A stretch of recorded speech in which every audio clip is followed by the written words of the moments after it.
Ladies and gentlemen, it is Wednesday night. We are in the Woody Hayes Athletic Center. It is time for Snappy Jays. That's Bill Landis, Jeremy Birmingham. I am Austin Ward, and Ohio State is one day closer to an exhilarating trip to Evanston, Illinois, where the forecast just keeps looking better and better. Saturday, 11 a.m. local time. Birm is so excited. All he's talked about tonight, doesn't care about football, just on Weather Watch. Yeah, I talked to 13 or 14 different Ohio State players tonight after practice, and I asked every one of them their thoughts on playing in the rain, and all of them told me it doesn't matter. Huh. And I said, it only seems to matter to you. And I said, do you care that it matters to me? And each one of them resoundingly said, not at all. So not a one of them cared? I guess I didn't get to talk to Cam Martinez. I was going to say Jessica Martinez. So I guess I'm pretty much in the minority here, and that's fine. I'm not looking forward to Saturday. Truthfully, I wasn't looking forward to Saturday, even if the weather was looking perfect. So, it is what it is. Okay. Let's talk about football, though. I mean, I think that's worth conversating about. Sure. It'll change the game a little bit if the winds are gusting to 40 miles an hour, which that was the forecast earlier today. It did. The one I looked at right before availability started with Ohio State tonight didn't seem quite as severe. I know that gusts of 30 to 40, who cares? Chicago has earned a nickname as the Windy City. I believe that's probably for a reason. It's not because everyone there's flatulent. Well, we are playing Chicago's. We're not playing. We're not in the game. Ohio State is playing Chicago's Big Ten team. So Illinois. Yeah, that's right. I mean, like if all we talked about is Ohio State's running game, and then it gets sloppy and windy, there's going to be greater urgency for Ohio State to get that right. But the opponent is still Northwestern, so that may not make any difference anyway. The last time we saw these two teams play, I don't think Northwestern could have stopped me if I was running the ball. So they had good players then. So that's mean. I take that back. But they're just not very good. They had a better collection of players then than they do now. Yes, they certainly. That was a good version of Northwestern. This is not a good version of Northwestern. Ohio State should be able to run the ball at will regardless of the weather conditions, but it does put a premium on it. If CJ Stroud's very good. I don't think he can force the ball through 40 mile an hour wind gusts for 3 hours. So I think that does matter. But Ohio State should be able to line them up and run for 300 yards if that's what the weather calls for. Northwestern allowed almost 300 yards passing to Spencer Petras and the Iowa Hawkeyes a week ago. So the good news is that because 40-mile-an-hour winds could potentially shift a pass 2 or 3 yards in any given direction, Ohio State receivers will be open by 6 or 7 yards at any given time. A lot of room for error. A lot of room for error. So it may not be the prettiest day, but I don't imagine it's going to affect people that much. You guys remember when Ohio State played at Michigan State? I think it was in 2016, and JT Barrett threw a bubble pass that went like this. Yeah. When the wind grabbed it. I've never seen a football do that before. It was a beautiful off-speed curveball. It was great. It worked. Little two-seamer. Didn't work out great for the completion percentage necessarily, but CJ Stroud does have much better arm strength. We've seen that this year. Yeah. And he's also throwing to Marvin Harrison, and if he just throws nothing but 10-yard slants, I bet he's probably going to be okay doing that. And again, he's playing Northwestern, which Pat Fitzgerald used to be able to at least say, hey, he's going to have a great defense. They're going to be fundamentally sound. And suddenly that's not even true. Doesn't seem great, but he also has unlimited power on that campus, and he's never going to be fired. So that is the weirdest thing. You watched it, and that's why I wonder what you get out of Northwestern this week, because we are actually going to talk about the Wildcats here for a second. They won their first game of the season against Nebraska in Ireland, and obviously Nebraska has been pretty inconsistent and at times pretty bad.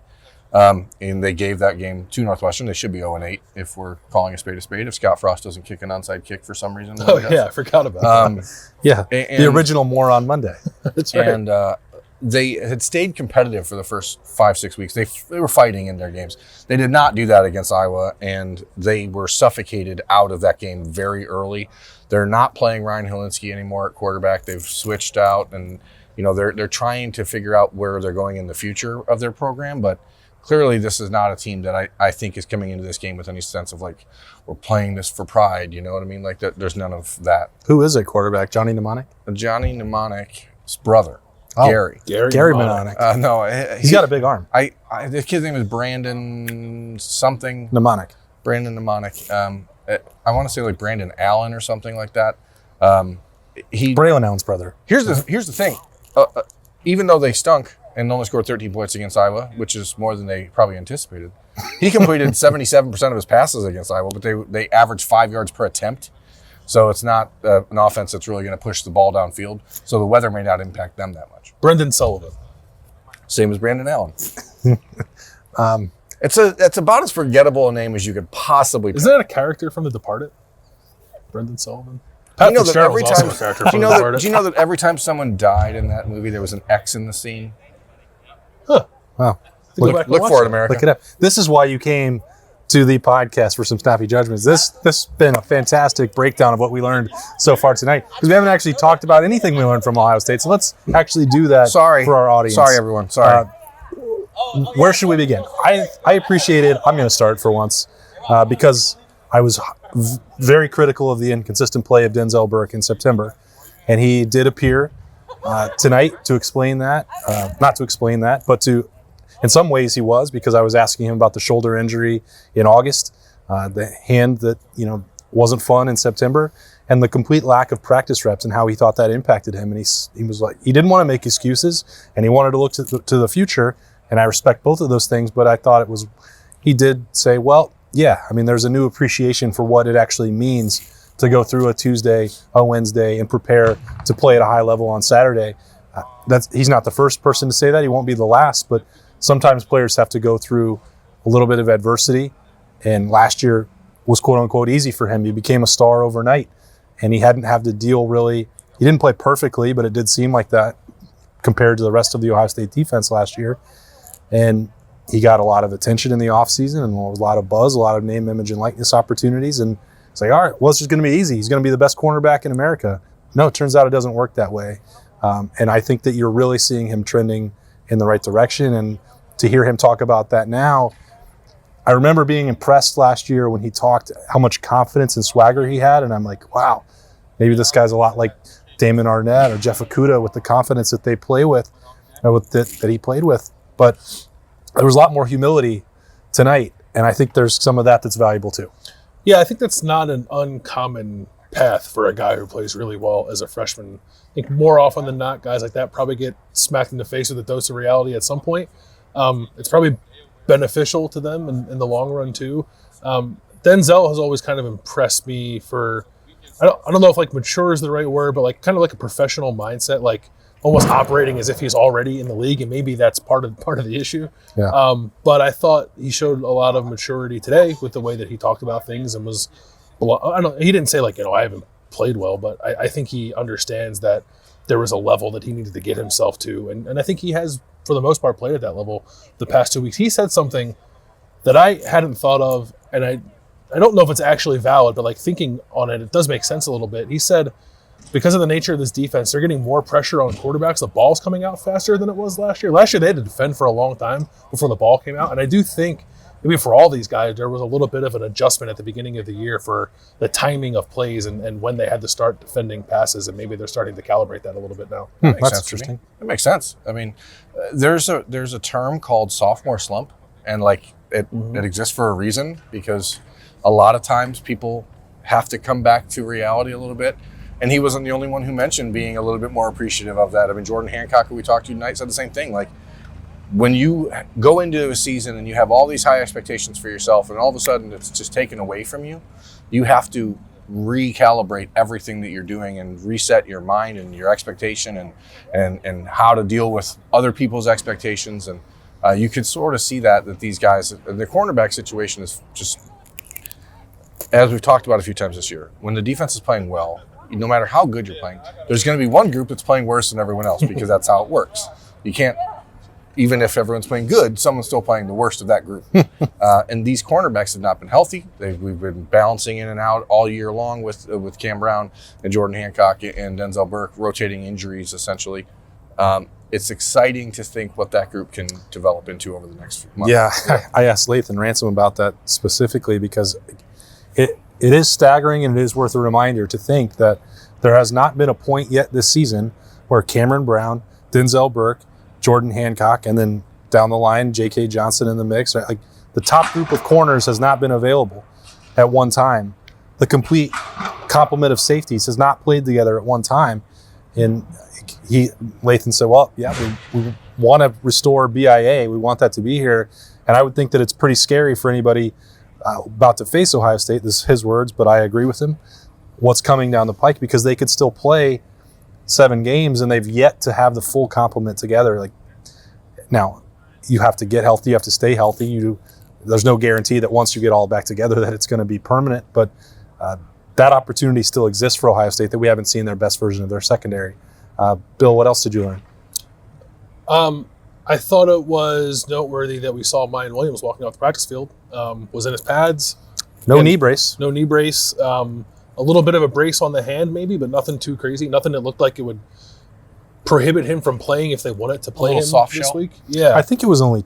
Was it just I think it was just tape, It yeah. might have just been tape or like a soft brace or something. But I guess like he emerged from the outdoor field looking how you would want a guy to look if he was intending on playing this week. I guess we'll see what happens when we get that availability report, but I thought that was encouraging. I think he was walking with more pep. more energy and more pep in his step than 32 was.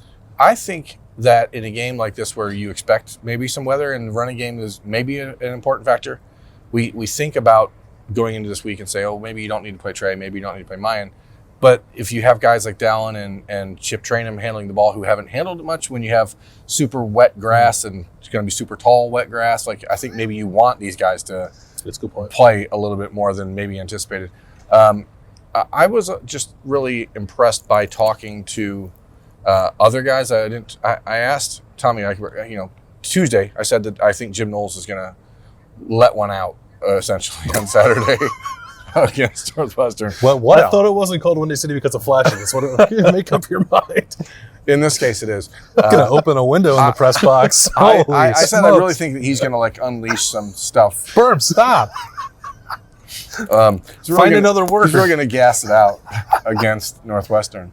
And He's a Dutch oven those guys. so I actually asked Tommy Eichenberg just quickly, and he talked, so that was good. And I said, because there were no cameras I said, Tommy, how did you feel after Saturday? And he said, I couldn't sleep. And I'm like, you had 15 tackles, but I missed one. And I just feel like that type of mentality is not something they had a year ago. And so I don't want fans or readers, watchers, listeners to be like, oh, these guys are just dismissing these guys, because the players are certainly not. But there's such a different approach than there was a year ago to this entire defensive unit that it's the word you said for Denzel Burke was correct. It's like a professional mindset for all of these guys. And I asked JT Tuimoloau, I said, the worst part about what you did on Saturday is now everyone thinks you're going to have to do this every week. And he said, you're right, I have to. So they get it. We can joke a little bit about how bad Northwestern is, and they're also very. Were we joking? I was serious. We can speak in jest about the game because we don't think that there's any chance Ohio State can lose.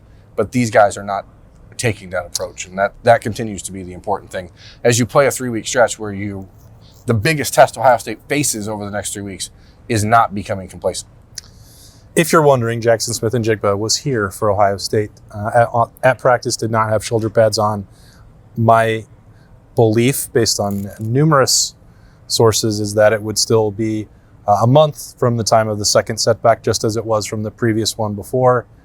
So if you're doing the math, and there was another report elsewhere that the best case scenario would be Michigan, that is most likely correct. But he is here, and that goes back to what we talked about for the previous 2 months, that he has not packed it in. He is not leaving. He's not going to train for the draft. He's not given up hopes of playing for Ohio State this season. I know that a lot of you are tired of hearing about that, but he is one of the best players in America, and I'm going to continue to pay attention to what that means for him. Because guess what? Even if he can't play against Michigan, there could be 3 games after that. That is the bottom line. There is value for both Jaxon Smith-Njigba and for Ohio State for him to continue to play. Jalen Waddle scored a touchdown against Ohio State in the national championship game in 2020 after missing the entire season. On one leg, basically. So you add a player like that to what is already the best offense in the game, and things get a little bit scary for other people. So the fact that he continues to want to be here, I think, is the most telling thing. Yeah. Talk a little bit with DeJuan Jones and Paris Johnson about the run game stuff. I find their perspective on it interesting. And even I know Ryan Day got maybe a little defensive about it, but I think it's because they all believe that it's not perhaps as bad as the stats would project it to be. DeJuan Jones said, like, they look at the film and they see a lot of runs that look like they're blocked pretty well, or there's just one thing that's off, and that run can get out. So I think they believe that they're not as far away from kind of cracking that code maybe as it seems sometimes. And I tend to agree with that based off the stuff that we've seen in the last 2 games. And I do find it encouraging that both weeks they did figure it out in the end. I think that 41-yard touchdown run by Trevion Henderson can be a tremendous confidence boost for a group that's trying to run the ball better, and they seem to believe that as well. So I'm curious to see what that looks like this week. It's a game where you can kind of get right if you want to and you want to focus on it. Actually, the next 3 weeks are probably that. Statistical outputs, I think, don't mean much in the long run because it's just not a good defense they're facing. But I think you can build good habits again and get into a little bit of a rhythm. I think we can safely assume that Ryan Day will want to prove a message, send a message, prove a point, or mix metaphors, whatever he wants to do on Saturday. Well, guess we'll find out. But I think he'll want to run the ball. There's been this notion that he's obsessed with helping C.J. Stroud win the Heisman Trophy out there. I don't think that that's necessarily the case. C.J.'s just so good that a lot of times he can snap his fingers and put 3 touchdowns and 350 yards on the board. Maybe the weather won't allow that. I don't know. It's a lot we've talked about on Saturday with the forecast, but no matter what, I think especially because of sort of the irritation that they feel in this building about the last 2 weeks running the football, they were probably going to do that no matter what this week. Yeah, and I don't think that this is a game where, I know how much Ryan Day respects Pat Fitzgerald, and if Ohio State can pour it on Saturday, I think you're going to see him pour it on Saturday one way or the other. So if that's just going out and running it every play because Northwestern can't stop that, or passing it every play if the wind dies down and stays a little bit more moderate, then they're going to do that. I don't think this is a game where we see Ryan Day and Ohio State be like, okay, we've done enough. I think the mindset is, okay, enough. Let's go out and obliterate someone. So I feel bad for Northwestern. Yep, that opportunity is coming Saturday at 11 a.m. Central Time.